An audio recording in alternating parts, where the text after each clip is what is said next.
हरिओम आप सभी को। जो YouTube में वीडियोस देख रहे हैं वहां पे आप अपनी अटेंडेंस दे दिया करिए हरिओम बोलकर, ठीक है। और आज हम पढ़ेंगे ध्यान बिंदु उपनिषद। इसके पहले जो भी डाउट्स आपको हों वो आप लोग मुझसे मैसेज करके या फिर ऑन लाइव क्लास में भी आकर पूछ सकते हो, ठीक है। आज हम पढ़ेंगे ध्यान बिंदु उपनिषद। चलिए मैं स्क्रीन शेयर कर रहा हूँ आप लोग को।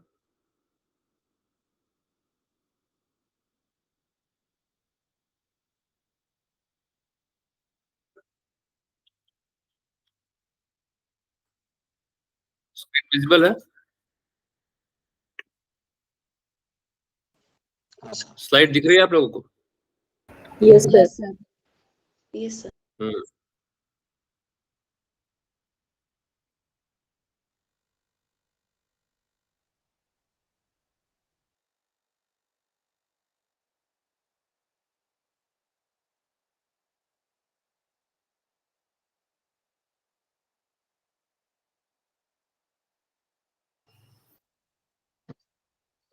हाँ, तो हम पढ़ेंगे आज ध्यान बिंदु उपनिषद, इसके बाद योग तत्व उपनिषद, और हो गया आपका कंप्लीट ये, ठीक है।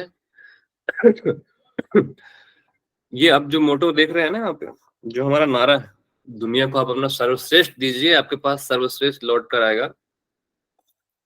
ये केवल कोट नहीं है, इसी के साथ हमारी एकेडमी इसी मंत्र के साथ चल रही है इतने दिनों से। जैसे मैं पढ़ा, सर ने अपना सर्वश्रेष्ठ मुझे दिया, मैं अपना सर्वश्रेष्ठ आपको दे रहा हूँ, आप अपना सर्वश्रेष्ठ आने वाले बैच को दीजिएगा, ठीक है। ओके, आगे पढ़ते हैं ध्यान बिंदु उपनिषद। ध्यान बिंदु उपनिषद में सिलेबस आप लोग देख रहे हैं, इसका नाम ही है ध्यान बिंदु उपनिषद। ध्यान और बिंदु, बिंदु के विषय में वर्णन भी मिलेगा, ध्यान के विषय में भी वर्णन मिलेगा। इस इस उपनिषद का शुभारंभ बाह्य ध्यान योग से किया, ब्रह्म है ये, ठीक है, ब्रह्म ध्यान योग से किया गया है। किस वेद से लिया गया है? कृष्ण यजुर्वेदीय परंपरा से है। ये आपको मैंने याद करवाया था। इसमें 106 मंत्र, 106 षडांग योग का वर्णन इसमें है। आसन इसमें 4 बताए हैं, सिद्ध, भद्र, सिंह, पद्म। आसन के सीक्वेंस आपको याद होने चाहिए, सीक्वेंस भी पूछता है, और कौन कौन से आसन है तो पूछेगा ही, ठीक है। सिद्ध, पद्म, सिंह, भद्र नॉर्मली आप लोग पढ़ते हो शायद। सिद्ध, पद्म, सिंह, भद्र कई जगह सीक्वेंस जो है ना इसका आसन का, ये कई जगह आता है। तो ये 4 आसनों के नाम जो है इनको याद कर लीजिएगा आप लोग। नाड़ियां इसमें 72,000 है, उसमें से 72 प्रमुख है, उसमें से 72 में से 10, 10 में से 3, और फिर 3 में से 1 नाड़ी। तो ऐसे करके सीक्वेंस है, ठीक है। 72,000 में 72, फिर 72 में 10, फिर 3, फिर 1। 10 प्राण है जो हम पढ़ते हैं हमेशा की तरह। मुद्रा इसमें 6 दी हुई हैं, मूल बंद, उद्यान बंद, जालंधर बंद, वज्रोली, खेचरी, महामुद्रा। 4 चक्र का वर्णन है। नॉर्मली हम 6 चक्र पढ़ते हैं या 7 चक्र पढ़ते हैं, ये एक ऐसा उपनिषद है जिसमें हम 4 चक्र पढ़ रहे हैं। और प्रणव का स्वरूप इसमें बताया हुआ है। प्रणव के 8 अंग हैं, 4 पैर है, 3 नेत्र है और 5 देव है। ये हम पहली बार ऐसा पढ़ रहे हैं इस उपनिषद में, ये हम पहली बार पढ़ रहे हैं, ठीक है। देखिए, ओम का विशद वर्णन अपने अपने उपनिषदों में अपने अपने तरीके से सबने किया हुआ है, ठीक है। गीता में भी ओम की व्याख्या अच्छे से मिलेगी। ओम अपने आप में ब्रॉड है। यहाँ पे भी प्रणव का स्वरूप बताया हुआ है। अजपा गायत्री यहाँ पे भी वर्णित है। इसके पहले भी मैंने लास्ट टाइम पूछा था, आपको याद होना चाहिए किस किस उपनिषद में इसके पहले आपने जपा अजपा गायत्री पढ़ी है। देख लीजिए सिलेबस। ध्यान योग का महत्व है, प्रणव का स्वरूप है, प्रणव ध्यान की विधि कैसी है, षडांग योग में क्या क्या है। आसनों पर यम और नियम को नहीं लिया होगा, बाकी आसन से लेकर आगे तक जितना भी है। इसमें भी नादानुसंधान है, नादानुसंधान द्वारा आत्मदर्शन, ठीक है। अब मुझे बताइए, अगर आप लोगों को याद आ रहा हो तो वैसे पूछूंगा मैं बाद में आप लोगों को, अभी केवल देख लीजिए आप लोग, ठीक है। षडांग योग और कहाँ पे पढ़ा है आप लोगों ने, केवल ये बता दीजिए योग, षडांग योग इसके अलावा। योग चूड़ामणि उपनिषद। योग चूड़ामणि में, बहुत बढ़िया, ठीक है। और नादानुसंधान द्वारा आत्मदर्शन इसके पहले भी पढ़ा है क्या? नाद बिंदु उपनिषद में। नादानुसंधान पढ़ा है ना? हाँ ठीक। चलिए, ध्यान योग का महत्व। तो ये है वो उपनिषद, देखिए, जो हम आज पढ़ेंगे।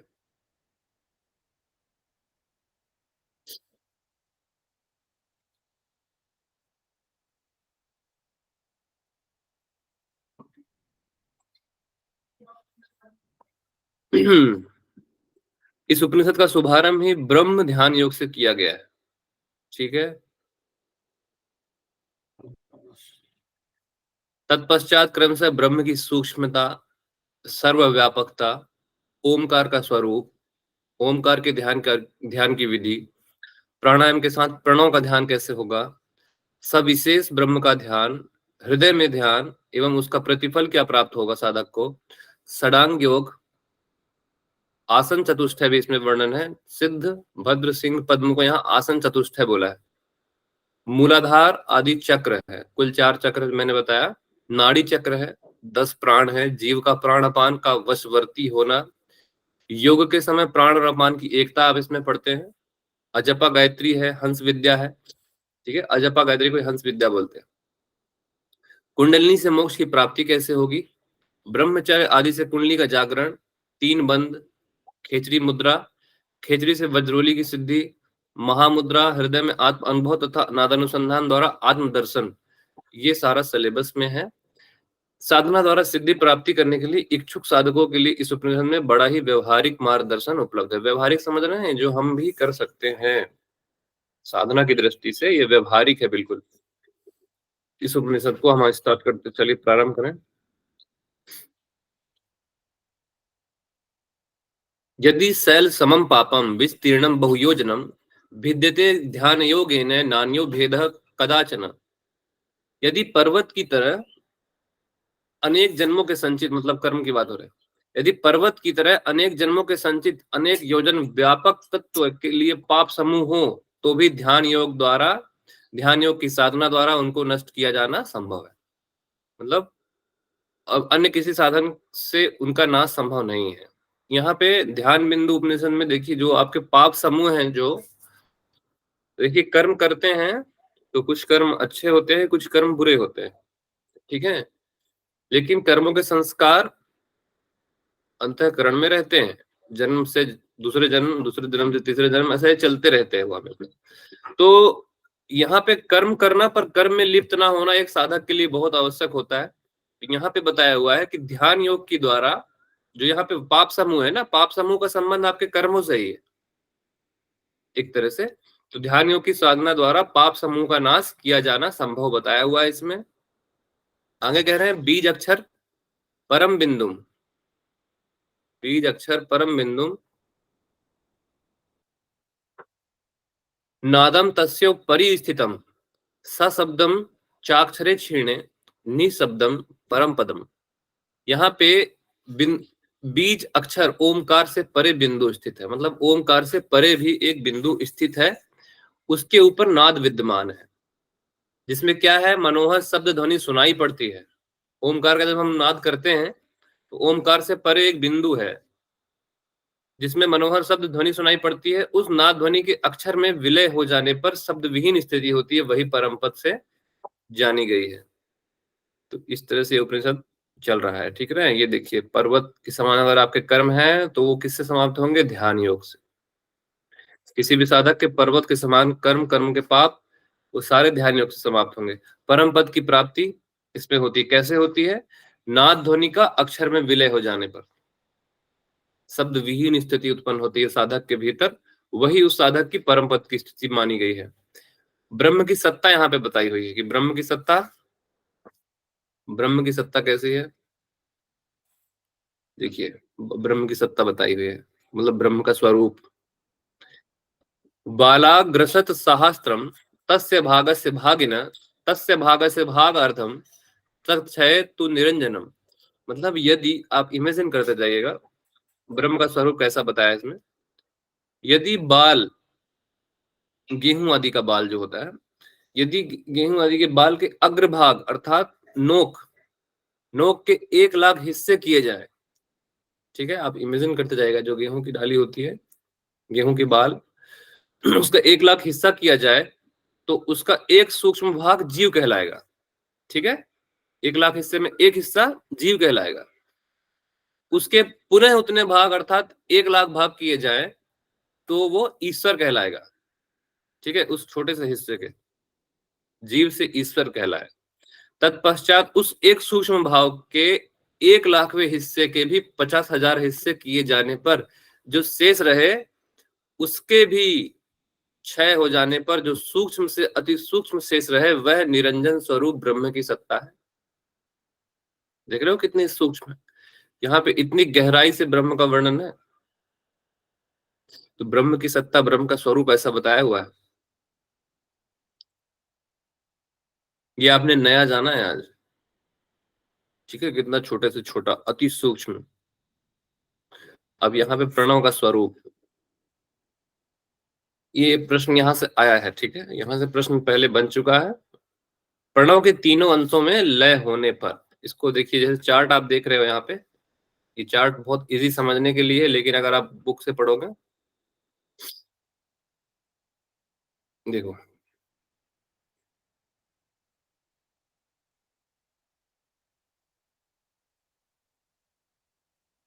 ओमित्य एकाक्षरम ब्रह्म ध्येयम सर्व मोक्ष भी, मतलब ओमकार रूपी एक अक्षर ब्रह्म ही सभी मुमुक्षुओं का लक्ष्य रहा है। जितने भी मुमुक्षु होते हैं, मुमुक्षु मतलब मोक्ष की इच्छा रखने वाले, जो भी संसार सागर में नहीं पढ़ना चाहते, मोक्ष चाहते हैं, उनके लिए ओमकार रूपी एक अक्षर ब्रह्म लक्ष्य रहा है। प्रणव के पहले अंश आकार में पृथ्वी, अग्नि, ऋग्वेद, भू तथा पितामह ब्रह्म का लय होता है। ठीक है, दूसरे अंश उकार में अंतरिक्ष, यजुर्वेद, वायु, भुव तथा जनार्दन विष्णु का लय होता है। पहले के ईश्वर कौन है? ब्रह्मा। दूसरे के विष्णु। तो तीसरे के कौन होंगे? ब्रह्मा, विष्णु, महेश, महेश्वर होंगे। इसमें देखिए, भू है पृथ्वी, भुआ होता है स्वर्ग, फिर अंत में क्या आएगा? स्व। ठीक है, पृथ्वी, अंतरिक्ष, आकाश। तो तृतीय अंश की बात हो रही। ऐसे ही ये चार्ट बना हुआ है, ये आपको याद करना है। प्रथम अंश आकार में क्या क्या है, उकार में क्या क्या है, और मकार में क्या क्या है, सीक्वेंस से देखिएगा। ठीक है, भू, भुव, स्व, याद करने के लिए। ब्रह्मा, विष्णु, महेश। ये थोड़ा सा कठिन है, गुण गुण पूछ लेता है। देखिए, सात्विक, राजसिक, तामसिक नॉर्मली हम याद करते हैं, लेकिन आकार को यहाँ पे, जो आकार के अंश में जो प्रणव लय होता है, तो वहां पे राजसिक गुण होता है। उकार की जब स्थिति आती है तो सात्विक गुण होता है। ठीक है, और मकार में तमोगुण होता है। अब भू की हिंदी क्या होती है? पृथ्वी। भुव की हिंदी क्या होती है? अंतरिक्ष। स्व की स्थिति ध्येय मतलब स्वर्ग। ठीक है, अब देवता, सॉरी वेद पहले, फिर उसके बाद वेद देख लेते हैं। ऋग्वेद, यजुर्वेद, सामवेद, ये भी सीक्वेंस में है। अब आगे आते हैं, देवताओं के बारे में हो गया। अब इसमें भूत, पंचभूत कौन कौन से हैं? आकार के भीतर कौन सा पंचभूत लय होता है? उकार में कौन सा पंचभूत लय होता है? और मकार में कौन सा होता है? तो आकार में अग्नि पंच महाभूत लीन होते हैं। अग्नि, वायु, अग्नि, वायु, सूर्य। उकार में वायु। देखिए, इसको याद करने का तरीका, ध्यान बिंदु में अ, उ और म है ना, जैसे पंच महाभूत आपको याद करना है। उकार में आप देख रहे हो उ है, और वायु का जब उच्चारण करते हैं तो लास्ट में इसके भी उ आता है, वायु। और उकार, तो आप इससे इसको याद कर सकते हो, बाकी मैंने सब याद करा दिया। वर्ण अब देख लेते हैं, वर्ण बच गया। आकार का अंश बताया है पीत अर्थात पीला, उकार का अंश बताया है श्वेत, और मकार का अंश बताया है कृष्ण। अब इसको कैसे याद करोगे? ईश्वर से याद रखो आप लोग। ब्रह्म जी का जो वर्ण, जो वस्त्र है वो श्वेत है, सॉरी पील है, पीत है मतलब पीला है। विष्णु जी का जो वस्त्र है वो श्वेत है। महेश्वर जी का वर्ण जो है, मतलब भगवान महेश अर्थात आपके भोलेनाथ, उनका वर्ण कैसा है? कृष्ण। आप इस तरह से याद कर लीजिएगा इनको, बाकी वर्ण बताया हुआ है। ठीक है, मैंने ऑलमोस्ट ये चार्ट आपको याद करवा दिया। अब इसी ओमकार के 8 अंग, 4 पैर, 3 नेत्र और 5 देवता कहे हैं। इस ओमकार के भीतर ओमकार के 8 अंग कौन कौन से हैं? पहला अंग है अकार, उकार और मकार, ये 3 अंग हो गए। चौथा नाद, बिंदु, कला, ये 6 हो गए। सातवां है कला के बाद कलातीत, और फिर कलातीत के बाद कलातीत उससे भी परे, उससे भी परे मतलब उस कलातीत से भी परे। ये 8 अंग बताए गए हैं आपको ओम के। अब इस ओम के 4 पैर बताए गए हैं, व्यष्टि परक 4 पैर और समष्टि परक 4 पैर। जब हम ओमकार के व्यष्टि और समष्टि देखते हैं तो व्यष्टि जो होता है छोटे रूप में होता है, समष्टि बड़े रूप में। ओमकार का व्यष्टि रूप क्या होगा? व्यष्टि रूप में 4 पैर, विश्व, तेजस, प्राग, तुर्या, ये आपको याद करना है। समष्टि परक में 4 पैर है, विराट, सूत्र, बीज और तुर्य, ये इसके 4 पैर है। ठीक है, ये आपको सब याद करना है, एग्जाम में इनमें प्रश्न बनते हैं। 3 नेत्र, 3 नेत्र कहें। 3 नेत्र को कैसे कैसे बांटा है देखिए। अवस्थाओं में जागृत, स्वप्न, सुषुप्ति, ये भी 3 नेत्र हैं। स्थूल शरीर, सूक्ष्म शरीर, कारण शरीर, इसको भी 3 नेत्र में बांटा है। सतरज तम 3 गुण, ये भी 3 नेत्र हैं ओमकार के। इसमें ज्ञान, इच्छा और क्रिया दिया हुआ है शक्तियों को। क्रिया, इच्छा, ज्ञान आप नॉर्मली पढ़े हो, इसके पहले कहाँ पे पढ़ा आपने, याद है? मैंने पूछा क्रिया, इच्छा, ज्ञान किसकी शक्तियां है, बताइए। क्रिया, इच्छा, ज्ञान पढ़ा? रुद्री, रुद्री, वैष्णवी, रुद्री, वैष्णवी और हाँ, ब्राह्मी, रौद्री, वैष्णवी, किसकी थी 6 शक्तियां वहां पे जो आपने पढ़ा था? की है सर, किसकी? माँ की होनी चाहिए ना sir. I am not sure but it should be Brahma because it is रजोगुण ना सर। ओम की और है क्या? ये, हाँ, आ उ मा की। हाँ, ये 3 शक्तियां वहां पे भी आपने पढ़ी है, ये तो नया नहीं देख रहे हो आप। इसको देखिएगा, क्रिया, इच्छा, ज्ञान किसकी शक्ति होती है? 3 नेत्र, भूत, वर्तमान और भविष्य, ये 3 नेत्र, मतलब ये जितने भी 3 चीजें आप देख रहे हैं ना, 3 गुण, 3 शरीर, 3 अवस्थाएं, 3 शक्तियां, 3 काल, ये तीनों नेत्र कहलाते हैं ओम के, उस प्रणव के। पंच देवता, पंच देवता कौन कौन से हैं? ब्रह्मा, विष्णु, रुद्र, ईश्वर, सदाशिव, एज ऑलवेज, हमेशा की तरह। पंच देवता हमेशा की तरह मतलब अक्सर यही मिलेंगे आपको। ठीक है, देखिए, एक जगह वर्णित होता तो अलग बात, 2 जगह वर्णित होता तो अलग बात, ये हर जगह यही है। ठीक है, हर जगह, ये तो बहुत कॉमन सी चीज हो गई, आपको याद हो गई होगी अब तक। और कौन ब्राह्मण नहीं है? ब्राह्मण अर्थात जो शास्त्रों को, वेदों को पठन पाठन करता है वही बस ब्राह्मण नहीं होता है। उसके अतिरिक्त ध्यान बिंदु में कहा गया है, जो व्यक्ति या जो साधक ओमकार से अनभिज्ञ है उसे ब्राह्मण नहीं कहा जा सकता। तो अर्थात ओमकार की महत्ता यहाँ पे स्वीकार की गई है। अब ये प्रणव की विधि, प्रणव की विधि जो है वो कैसे होनी चाहिए, प्रणव से ब्रह्म को कैसे प्राप्त किया जा सकता है, तो वो बता रहे हैं।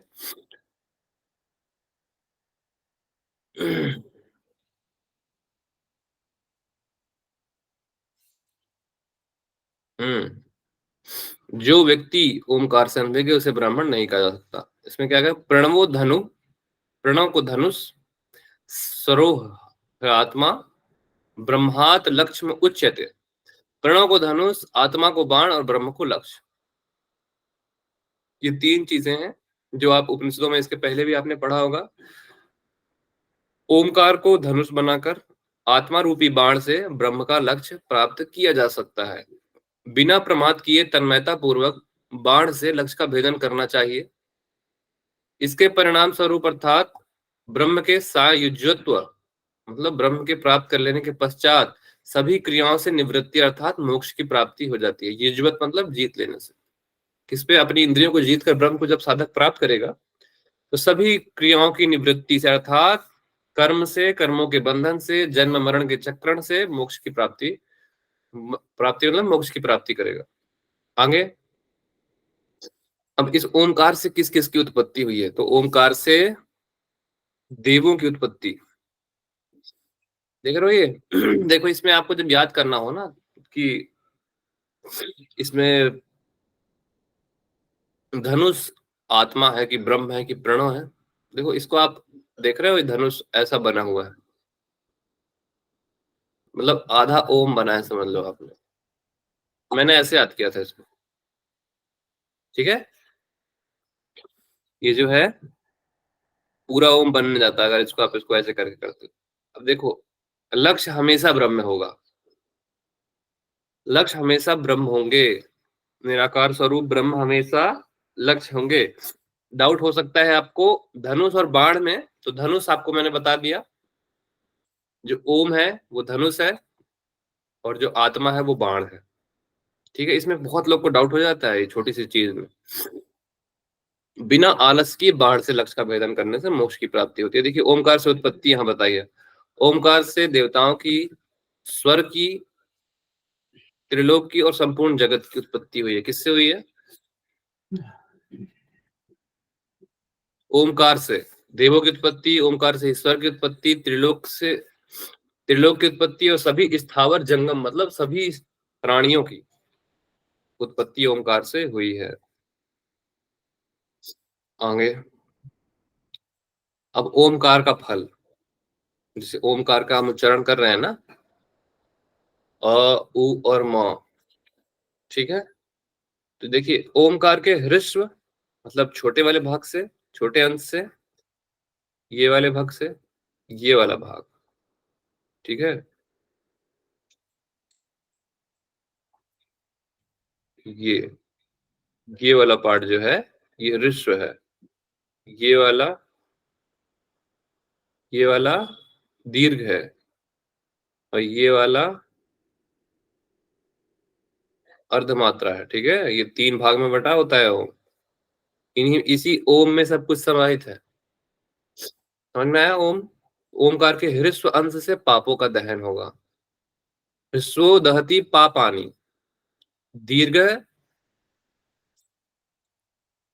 दीर्घ क्या कह रहे हैं इसमें देखिए, ह्रस्वो दहति पापानि दीर्घ संपत् प्रदेयो अव्ययः। दीर्घ मात्रा से क्या हो रहा है?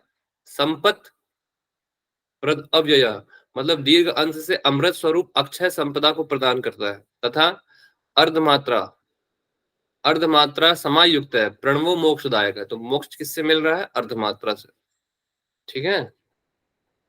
ये जो है मोक्ष इससे मिलेगा। पापों का दहन किस अंश से होगा ये आपको याद करना पड़ेगा, एग्जाम में यही सब पूछता है। गहराई से जानिए भी ओम को और उसके बारे में एग्जाम के लिए भी अपने आप को प्रिपेयर करिए, क्योंकि जब लास्ट में सब एग्जाम सब उपनिषद से जब क्वेश्चन मिलकर आते हैं, जब सब उपनिषदों से क्वेश्चन मिलके आता है ना, तो बहुत ज्यादा कंफ्यूजिंग होता है, एकदम खिचड़ी बन चुकी होती है दिमाग की। जब आप 8 उपनिषद पढ़ लोगे, पूरे हठ योगी ग्रंथ पढ़ लोगे और ये उपनिषद पढ़ने के बाद मुख्य उपनिषद पढ़ लोगे, बहुत कंफ्यूजिंग होता है वो ब्रेन बहुत ज्यादा कंफ्यूजिंग होता है। अब परमात्मा का ध्यान कहाँ करना है, परमात्मा कहाँ पे है, ठीक है, परमात्मा का ध्यान कहाँ करें इसमें बता रहे हैं।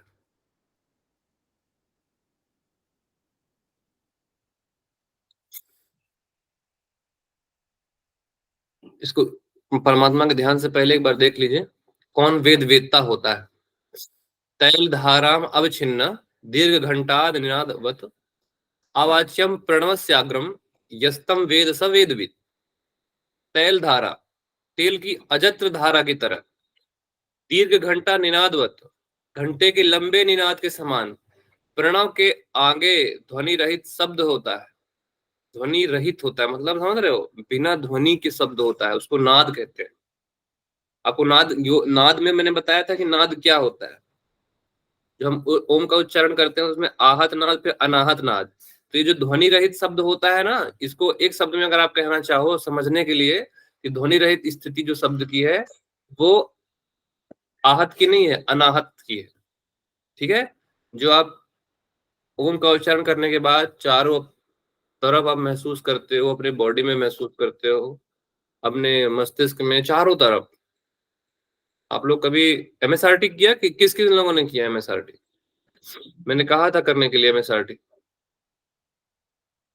किसी ने किया, देखा जाकर एमएसआरटी, कि बस वो जो भेज दिया था वहां पे बस उसको देख लिया आप लोगों ने? विधि, मेथड किसी ने नहीं किया? क्या मतलब फिर इतना पढ़ने का? थोड़ा सा प्रैक्टिकल बनिए। इतना अच्छा पढ़ने को मिल रहा है आप लोगों को, तो थोड़ा सा इनको कोशिश करिए कि कैसे मैं अपने रियल लाइफ में इसको महसूस कर सकते हो। ठीक है, एमएसआरटी करिएगा भाई, मैंने आपसे कहा था पहले भी, किसी ने नहीं किया।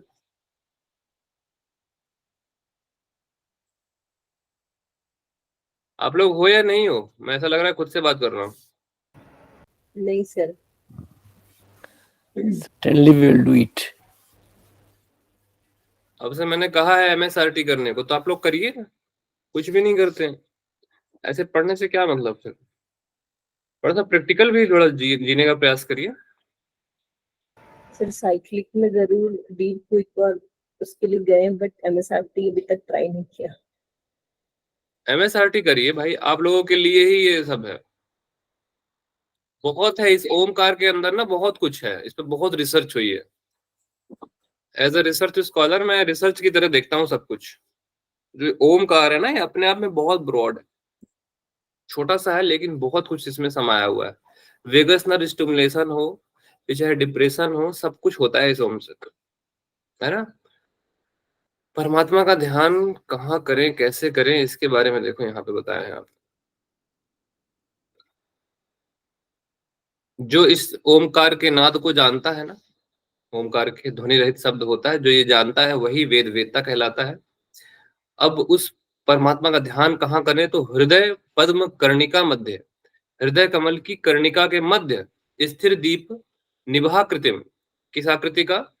स्थिर दीपा निभाकृतिम, मतलब ज्योत शिखा के समान, इसके समान ज्योत शिखा के समान, अंगुष्ठ मात्र अचलम, अंगुष्ठ मात्र अचलम ध्यायेदो आकार ईश्वरम। उस ओमकार रूपी ईश्वर अर्थात परमात्मा का ध्यान करना है, अर्थात हृदय कमल की कर्णिका के मध्य में स्थिर ज्योति शिखा के समान, अंगूठे के मात्रा के समान आकार मात्रा में नित्य ओमकार रूप परमात्मा का ध्यान करना चाहिए। तो परमात्मा है क्या वास्तव में? क्या समझ में आ रहा है आप लोगों को? वास्तव में जो ईश्वर जो आप पढ़ते हैं ना, वास्तव में अगर बात करूं मैं तो यही है, ये ओमकार ही ईश्वर है। ठीक है, इसी से ही ब्रह्मा, इसी से ही विष्णु, इसी से ही सब निकले हैं। ठीक है, जितने भी आप पढ़ रहे हो ना यहाँ पे, ब्रह्मा विष्णु रुद्र ईश्वर, ये सब कुछ रियलिटी की बात बता रहा हूँ, ये मतलब हर जगह ये वर्णित है ओम। इसी से ही सारे के सारे देवता निकले हैं, पंच देवता हो चाहे कोई भी देवता हो। तो वास्तव में जो यहाँ पे पर ब्रह्म परमात्मा की आप बात करते हैं ना, वो शब्द रूप में है, और वो शब्द क्या है? नाद है। और नाद कौन है? ओम। ओम ही नाद है। ये छोटा सी टॉपिक नहीं है ये। कहाँ पे ध्यान करना है? अंगुष्ठ मात्र हृदय कमल की मध्यमा, मध्यमा में। ठीक है, ओ प्राणायाम के देवता। प्राणायाम कैसे करना है? देखो, पहले ईड़ा से उदर में वायु भरकर, कहाँ पे वायु भरा जा रहा है? उदर में। उदर में वायु भरकर देह के बीच में, शरीर के बीच में ज्योति में ओमकार का ध्यान करें। फिर पूरक से ब्रह्मा का ध्यान करें, कुंभक में विष्णु भगवान का ध्यान करना है, और रेचक करते समय रुद्र का ध्यान करना है। ये प्राणायाम की देवता है। पूरक में आप जब करिएगा तो ब्रह्मा जी, ब्रह्मा विष्णु रुद्र, इसमें कोई अलग नहीं है। पूरक कुंभक रेचक तो आपको पता है, ब्रह्मा विष्णु रुद्र, उसमें आपको इंक्लूड करना है ब्रह्मा विष्णु महेश।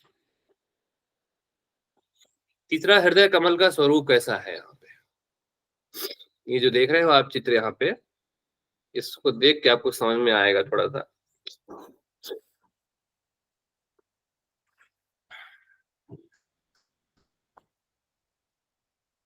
अष्टदल और 32 पंखुड़ियों से युक्त है। कौन? हृदय कमल। अष्टदल और 32 पंखुड़ियों से युक्त है। उसके बीच में सूर्य है। उसके बीच में कौन है? सूर्य है, यहाँ कहीं सूर्य होंगे। सूर्य के बीच में चंद्रमा है। ये ध्यान करना है हृदय कमल का अपने शरीर के भीतर। तो आप जब ध्यान करते हो ना, तो ये जो चीज नई नई चीजें आप पढ़ रहे हो, हृदय कमल, सूर्य, सूर्य के बीच में चंद्रमा, चंद्रमा के बीच में अग्नि, अग्नि, अग्नि के बीच में दीप्ति स्थित है, फिर दीप्ति के बीच में पीठ स्थान है, पीठ स्थान के बीच में निरंजन प्रभु वासुदेव है। ये आपने पढ़ लिया। जो आप ध्यान करने की जो आप देखते हो विधि, कई जगह आपने देखी होगी। आपने सुदर्शन क्रिया योग देखा होगा, जो कि बहुत फेमस, पंडित श्री श्री रविशंकर जी का जो है। कोई जानता है कि नहीं जानता है? ये भी नहीं जानते हो आप लोग? Yes, sir. Yes. I know this, sir. I am teacher of this art of living. Art of living आप टीचर। आपने जी। ये जो देखा सुदर्शन क्रिया योग, आपको नहीं लगता है कि सारे जितने भी हठ योगिक ग्रंथ हैं, जितने भी योग के हम पढ़ते हैं, इसी से मिलाकर इनको बनाया गया? कोई भी Yes. विधि आप ले लो। आप चाहे MSRT की बात करूं मैं, तो वो भी किससे निकला? मांडूक्य से निकला है। तो हर जगह आप देख रहे हो, तो जो ध्यान की विधि इतनी फेमस हो रही है, कोई भी आप ले लो, एनीवन, कोई सा भी ध्यान की विधि में अपना हाथ रखो, मैं बता रहा हूं कहां से निकाले हैं उसको। तो हर Yes, ध्यान sir. की विधि में इन्हीं बेसिस पे काम हुआ है। ठीक है। अब जैसे आप इसको देखो, एक ध्यान की विधि आप इसको बना सकते हो, जैसे कि हृदय कमल का ध्यान, इसको जैसे कि हृदय कमल का स्वरूप। अब आप, मैं इसकी बात करूं तो माइंडफुलनेस पे बहुत काम हुआ है। ये भी जानते हो कि नहीं जानते आप लोग? माइंडफुलनेस मेडिटेशन सुना है? Yes, sir. तो माइंडफुलनेस भी देखोगे तो आप हृदय कमल पे ही ध्यान किया जाता है, हृदय में, है ना? अब आप देखो इस पे, जैसे कि मान लो आपको कह दिया जाए कि, जैसे कि मैं बोर नहीं कर रहा हूँ ना, समझ में आ रही चीजें? जैसे कि कह दिया जाए कि इस स्लाइड से आपको एक ध्यान की विधि खुद से बनानी, तो कितना इजी सब कुछ दिया हुआ है। अब आप इंस्ट्रक्शन दे रहे हैं कि आप अपने हृदय कमल में ध्यान करें, वहां पे 8 दर पंखुड़ियों का ध्यान करें, फिर उसके बीच में ध्यान करें कि सूर्य देवता विद्यमान है, जो अपनी ज्योति चारों ओर प्रभा निकाल रहे हैं, उनकी आभा चारों तरफ फैली हुई है। उसके बीच में चंद्र देवता विद्यमान है, उनकी ठंडी ठंडी किरणें निकल रही हैं। मतलब आप अपने से ध्यान की विधि खुद बना सकते हो। और मैं बता रहा हूँ, ये जो लिखा हुआ है इस उपनिषद में, ध्यान बिंदु में, जो बेसिकली ध्यान पे आधारित है, तो ये इफेक्टिव होगा। आई एम श्योर ये इफेक्टिव होगा। ठीक है, आ रहा है समझ में ना क्या समझा रहा हूं मैं? ये ध्यान की विधियां ऐसे ही बनती हैं। चलिए आगे देखते हैं। अब प्राणायाम के साथ ध्यान, प्राणायाम के साथ ध्यान कैसे करेंगे? जब साधक पूरक करता है तो उसको नाभि में ध्यान करना होता है। इसको इससे देखते हैं। देखिए, यहाँ पे देवता बदल चुके हैं, ठीक है? ब्रह्मा विष्णु महेश सब नहीं आएगा देवता में, तो आप थोड़ा ध्यान से देखिएगा। अब देखिए, यहाँ प्राणायाम के देवता हो गए। हाँ,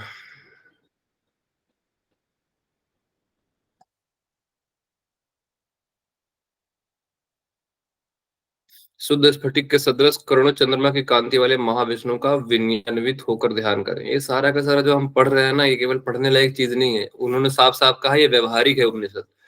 आप लोग जो भी पढ़ते हो ना, आपने, अगर आप ध्यान करते हो तो इन सब चीज को भी इंक्लूड कीजिएगा, मतलब प्रैक्टिकल होने का भी प्रयास कीजिएगा। जैसे कि मैं घेरण संहिता पढ़ा, तो घेरण संहिता में जो ध्यान की विधि बताई हुई है, मैंने उसे इम्प्लीमेंट भी किया हुआ है। जो पढ़ो उसको लगा लो, आप इसके इतने काबिल हो चुके हो। अब देखिए यहाँ पास प्राणायाम के समय ध्यान कैसे करना बताया। अत्सी, अत्सी मतलब अत्सी एक पुष्प होता है। अत्सी पुष्प सकाशम नाभि स्थाने प्रतिष्ठितम। पूरक द्वारा श्वास अंदर खींचते समय नाभि स्थान में प्रतिष्ठित अत्सी पुष्प के समान चतुर्भुजम महाविष्णु, चतुर्भुज महाविष्णु भगवत का ध्यान करें। पूरक में श्वास अंदर खींचते समय कहाँ पे ध्यान करना है? नाभि स्थान में। किसका ध्यान करना है? महाविष्णु का ध्यान करना है, जो चतुर्भुजी। और किसके समान है महाविष्णु जी? जो महाविष्णु का ध्यान जो करने को बोला है तो वो किसके समान है महाविष्णु जी? अत्सी, अत्सी के पुष्प के समान। अत्सी पुष्प आप लोग सर्च कर लीजिएगा गूगल में, आपको मिल जाएगा कैसा दिखता है अत्सी पुष्प। ठीक है, पूरक में इनका ध्यान किया है। अब कुंभक में ऐसे ही पूरक, कुंभक और रेचक, ये तीनों श्लोक पूरक, कुंभक, रेचक के दिए हुए हैं। अब कुंभक द्वारा श्वास भीतर रोकने के समय हृदय कमल में, हृदय स्थल में कमल के आसन पर सुशोभित लालिमा में गौर वर्ण वाले, कौन है गौर वर्ण वाले? चतुर्मुखी पितामह ब्रह्म। अब देखिए, पहले में विष्णु है, दूसरे में ब्रह्मा आ गया। नॉर्मली ब्रह्मा विष्णु महेश पढ़ते हैं हम, लेकिन पूरक में विष्णु है, कुंभक में ब्रह्मा है, रेचक में कौन होगा? ईश्वर कौन होगा? आपके सिंपल भगवान शिव होंगे, भगवान शिव होंगे। आपको ये नया मिला है, ये आपको बता रहा है अपनी मेमोरी को कि ध्यान बिंदु उपनिषद में जब प्रणव का ध्यान कर रहे थे थोड़ा सा वहां पे अलग दिया हुआ है, ये आपने नया जाना। ठीक है, पहले में नाभि पे ध्यान किया था, अभी हृदय कमल में ध्यान किया है कुंभक में। चतुर्मुखी ब्रह्मा यहाँ पे भी है, चतुर्मुखी महाविष्णु वहां पे भी, यहाँ पे चतुर्भुजी है, यहाँ पे चतुर्मुखी, ये अलग है, ये डिफरेंस है। अब रेचक करने की बारी आ गई।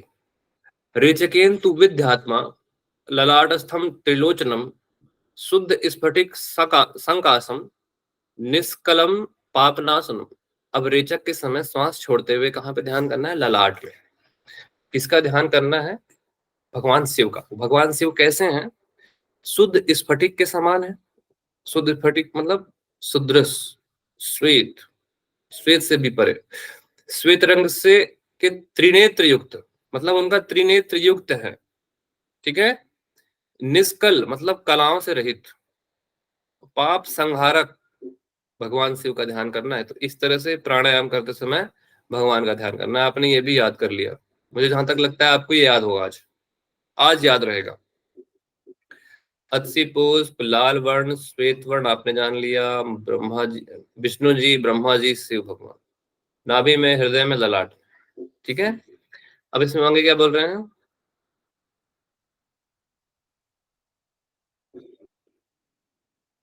आगे कहा जा रहा है, वेट मिनट गाइस, मेरा लैपटॉप की बैटरी थोड़ी सी डाउन हो रही है, मैं चार्ज में लगा देता हूँ इसको। Just wait for a while.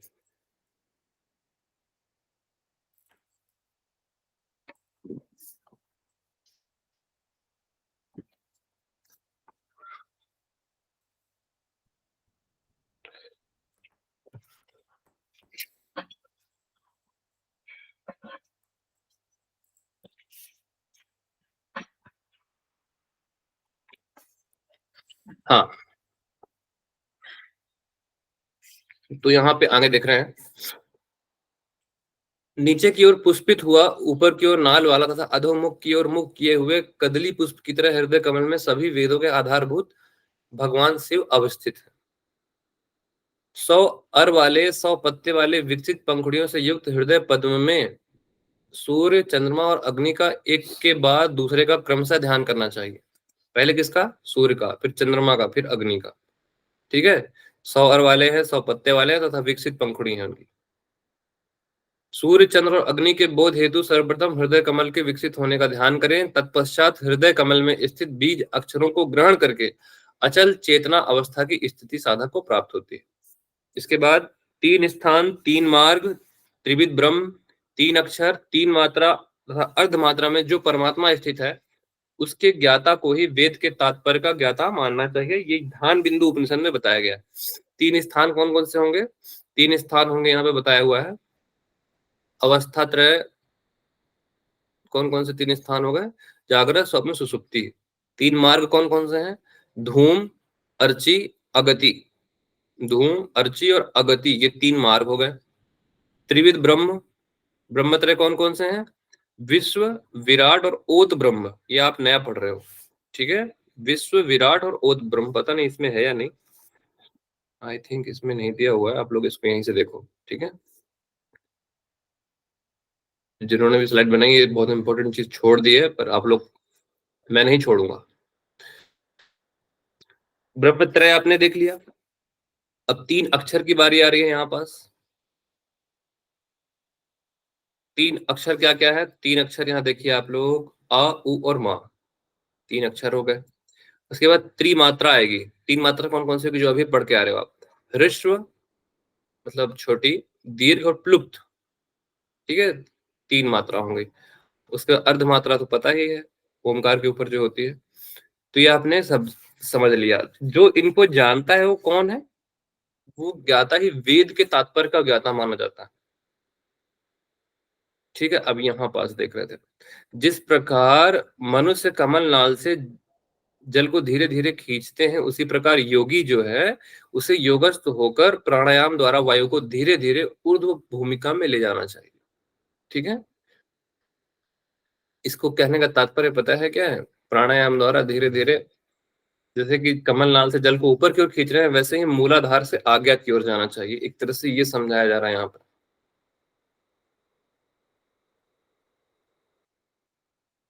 कैसे? प्रणव की अर्धमात्रा को रस्सी बनाकर हृदय कमल रूपी कूपनाल अर्थात सुषुम्ना मार्ग द्वारा जल रूपी कुंडलनी को भौं के मध्य में लेकर, देखिए वही है ओमकार रूपी प्रणव, जैसा बताया है इसके पहले, उसके द्वारा अव्यक्त नाद का उच्चारण आपकी कुंडलिनी का जागरण करेगी, और वो कुंडलिनी जागरण होकर कहाँ पे पहुंचेगी? मूलाधार से आपके जो साधक होगा उसके भाव के मध्य में कौन सा चक्र होता है? आज्ञा चक्र होता है। तो जो यहाँ पे कुंडली का जागरण हो रहा है वो नाद के माध्यम से हो रहा है। वो नाद क्या है? प्रणव। प्रणव की अर्ध मात्रा अर्थात अव्यक्त नाद उच्चारण से। ठीक है, आगे देखते हैं। ब्रह्म का निवास स्थान यहाँ पे वर्णित है।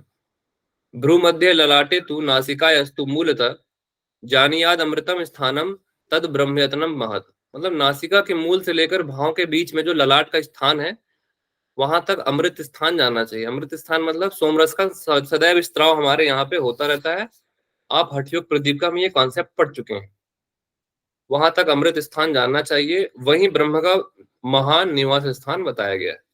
ये आपने जाना, ब्रह्म का निवास स्थान भी यहाँ पे बताया हुआ है। ठीक है, हृदय रूपी कूपनाल, ये आपकी हृदय रूपी कूपनाल क्या है? ये जो है ये सुषुम्ना मार्ग है, और ये जो है ये कुंडलिनी। ठीक है, इस तरह से कुंडलिनी का लय बताया है। ब्रह्म का निवास स्थान अभी आपने पढ़ लिया, भ्रू के मध्य में, जहाँ पे सोमरस का स्त्राव होता है यहाँ पास। अब देखिए हम देख रहे हैं षडांग योग। अब क्या देख रहे हैं हम? षडांग योग। क्या क्या है षडांग योग में? आसन प्राणायाम प्रत्याहारश्च धारणा ध्यानम समाधिरेतानि योगांगानी भवंती षट। यम और नियम को छोड़कर जितने भी अंग शेष रह जाते हैं वो 6 अंग के अंतर्गत आते हैं। विश्व में जितनी जीव की प्रजातियां हैं उतनी ही आसनों की बताई है। तो पहले आसन की बात कर रहे हैं। जितनी जीव की प्रजातियां हैं उतने आसन हैं। इस प्रकार असंख्य भेदों के ज्ञाता कौन है? भगवान शंकर। उन आसनों के ज्ञाता कौन है? भगवान शंकर। ये सेम टू सेम आपको हिरण संहिता में भी मिलेगा ऐसे। उसमें से 4 प्रमुख आसन है। पहला है सिद्ध भद्र सिंह पद्म। सिद्धासन जानते हैं आप, भद्रासन, सिंहासन और पद्मासन, ये चारों आसन जानते हैं। सीक्वेंस आपको याद करना है। किस उपनिषद में? ध्यान बिंदु उपनिषद में। पहला चक्र है मूलाधार, दूसरा है स्वाधिष्ठान, तीसरा इन दोनों के बीच में काम रूपी प्रजनन स्थान है। गुदा स्थान के आधार चक्र में चतुर्दल कमल विद्यमान है। उसके बीच में काम नाम से प्रख्यात प्रजनन योनि कुंडलिनी शक्ति है, जिसका अभ्यर्थना सिद्धजन करते हैं। प्रजनन योनि के बीच पश्चिम की ओर पुरुष जनन इंद्रिय लिंग है। तो ये आप देख रहे हो कुंडलिनी शक्ति कहाँ पे है, कामरूपी प्रजनन स्थान कहाँ पे है, उसी का ही वर्णन यहाँ पे किया हुआ है। ठीक है, यहाँ पे देखो इस स्लाइड में आपको समझ में आएगा। मूलाधार, अधिष्ठान, मणिपुर और अनाहत, कुल कितने चक्र हैं इसमें? 4 चक्र है। मूलाधार 4 दलों वाला कहा है, स्वाधिष्ठान में कोई भी दल नहीं है, मणिपुर में 12 दल बताए गए हैं, और अनाहत में 8 दल और 32 पंखुड़ियां बताई गई हैं। मूलाधार का स्थान एज यूजुअल गुदा की ओर होना चाहिए। स्वाधिष्ठान का उसके ऊपर होना चाहिए, मेढ्र में, बहुत सही। मणिपुर नाभि में होना चाहिए, वहीं पे है। अनाहत आपके हृदय में होना चाहिए, वहीं पे है। इसमें कुछ अलग नहीं है। अनाहत, नाभि, स्वाधिष्ठान और मणिपुर। आगे मूलाधार प्रजनन योनि और कुंडलिनी शक्ति का स्थान भी इसमें बताया है। मूलाधार और स्वादिष्ठान के बीच में प्रजनन स्थान है, ठीक है। प्रजनन और योनि के बीच में पश्चिमाभिमुख बिंदु है। पश्चिमाभिमुख बिंदु कहाँ पे है? प्रजनन और योनि के बीच में स्थित। इसमें बताया योग वेदता कौन है? जो मस्तक में मणि की तरह जो प्रकाश है उसे जानता है, वह योग वेदता है। इसका अर्थ क्या है? इसका अर्थ यही है, जब साधक की कुंडलिनी जागृत हो जाती है, कुंडलिनी जागृत होकर चक्रों के माध्यम से जब आपके आज्ञा चक्र में पहुंचती है, तो साधक जब ध्यान में अग्रसर होता है तो मस्तक में अर्थात ललाट में मणि की तरह उसे प्रकाश समझ में आता है, दिखाई देता है। तो जो इस अनुभूति को प्राप्त करता है वही योग वेदता है।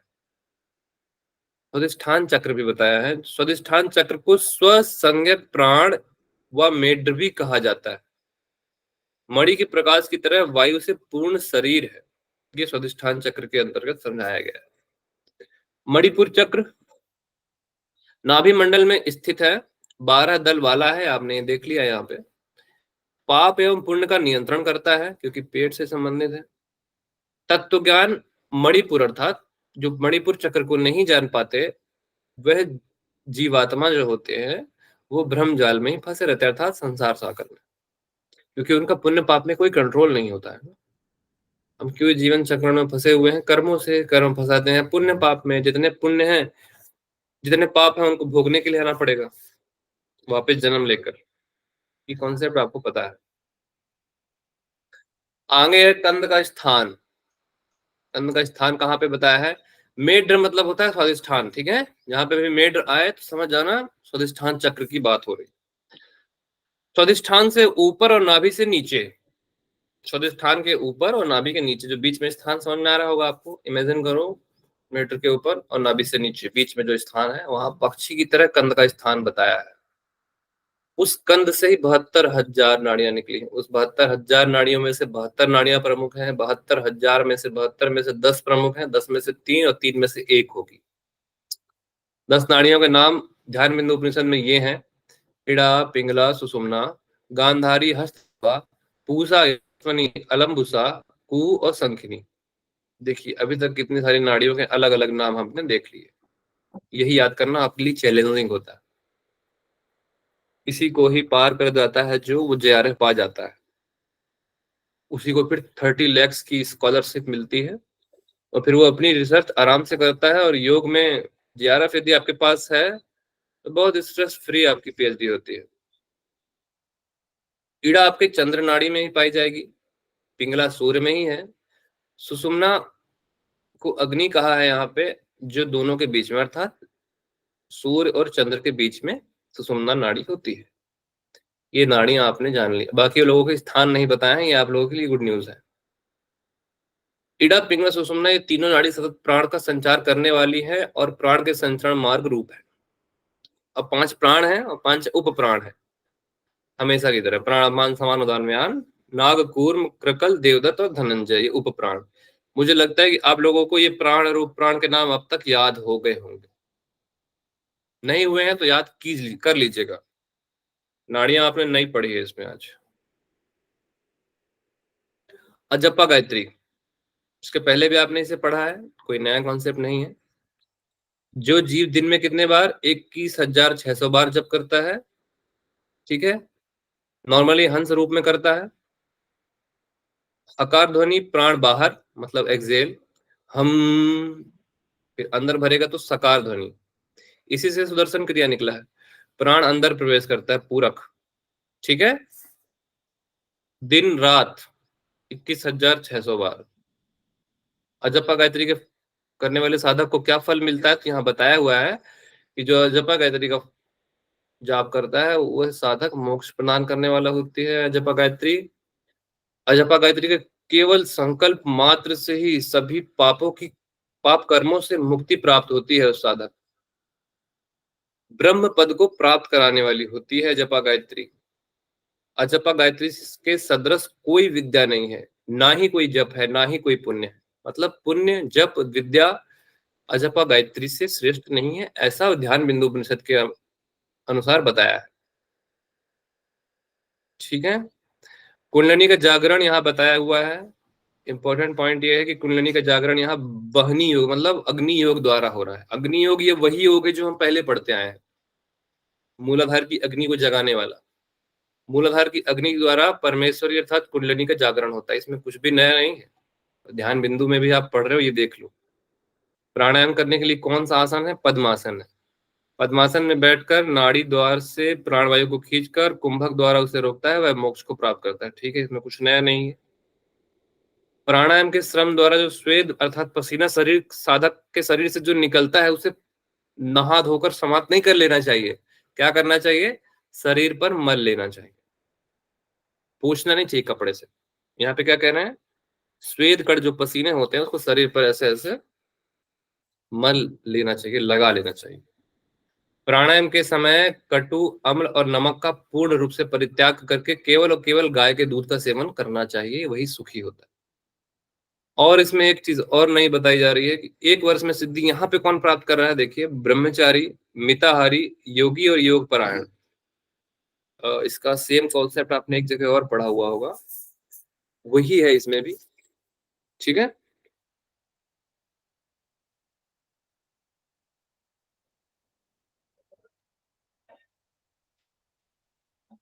ठीक है, बाकी वहां कल पढ़ाएंगे। ज्यादा पढ़ा देंगे हैंग हो जाओगे आप लोग।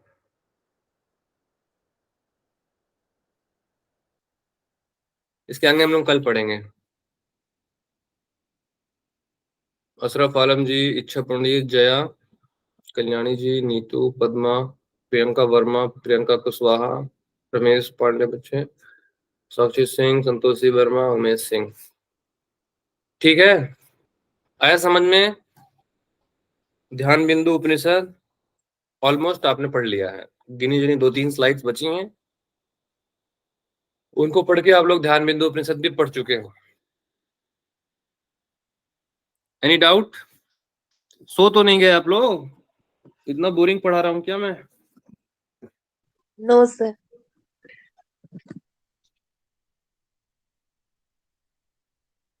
नीतू जी समझ में आया?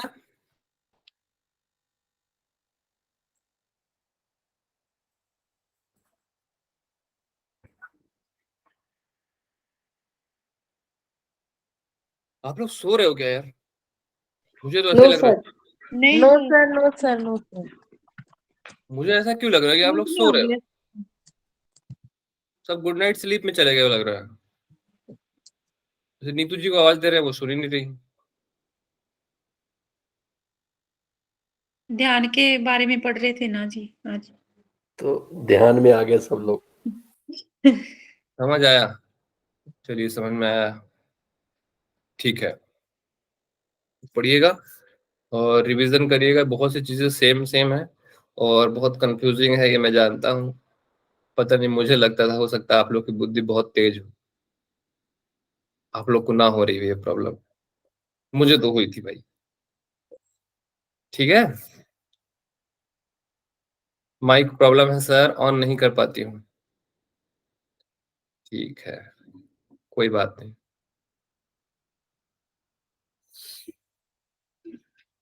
ठीक है ना, समझ में आया आप लोगों को? ठीक है, फिर हम लोग कल मिलेंगे। हरिओम आप सभी को। हरिओम सर।